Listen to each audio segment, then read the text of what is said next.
So good day to everyone. Today we will discuss the 7 basic rules of integration.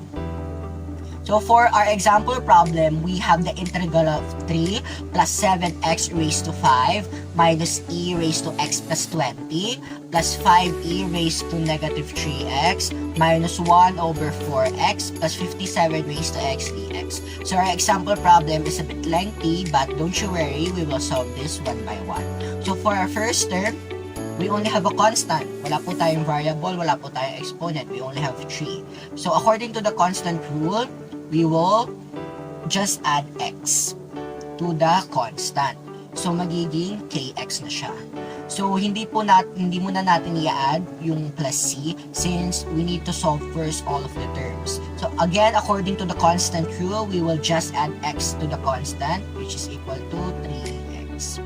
Again, the antiderivative of our first term is equal to 3x. That's it. So next, for our second term, we have 7x raised to 5. So meron na po tayo ditong constant, meron na po tayong variable, at yung variable ay may exponent na po siya. So since meron siyang constant, we will use the constant multiple rule, which states that we need to separate the constant to the variable. So magiging 7 times the integral of x raised to 5. In order to find the integral of x raised to 5, we will use the power rule, which is x raised to n plus 1. Yung n plus 1 po natin ay 5 plus 1 over n plus 1, 5 plus 1 equals to 6.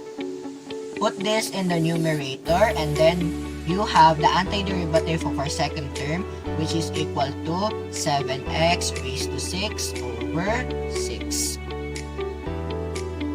For our third term, we have an exponential function, but we do not have a constant sa tabi ng variable sa may exponent. So, ang gagawin lang po natin dito, according to the rule, is to copy the whole term. So, e over x is equal to negative e raised to x plus 20. So again, the antiderivative of our third term is the term itself. So it will only be negative e raised to x plus 20.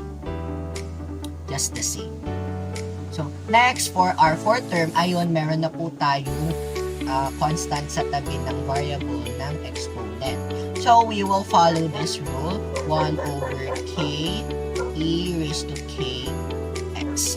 So, since meron tayong constant here, meron tayong number, we will write this down as the numerator. So, mapapalitan po yung 1 natin ng 5. So, magiging 5 over yung e natin, negative 3, e raised to negative 3x. So, ito po, mas maganda po na maging positive siya. So, ilalagay natin siya sa may denominator. So for the antiderivative of our fourth term, it will be negative 5 over 3 e raised to 3x.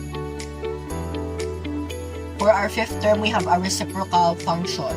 So, ibig sabihin lang doon, meron po tayong variable sa sa denominator rather.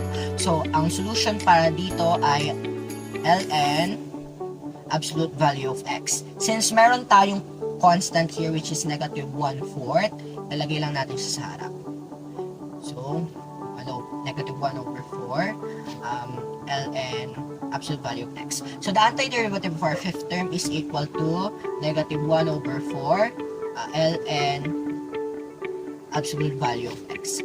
For our sixth term, we have a constant raised to a variable. So, ang gagawin lang natin dito, follow this a is to x over ln. So, the antiderivative for our sixth term will be equal to 57 raised to x over ln 57. So, yun lang.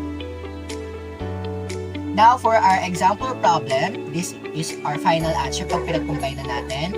3x plus 7x raised to 6 over 6 minus e raised to x plus 20 minus 5 over 3e raised to 3x minus 1/4 ln absolute value of x plus 57 raised to x over ln 57, and do not forget the arbitrary constant, which is plus c.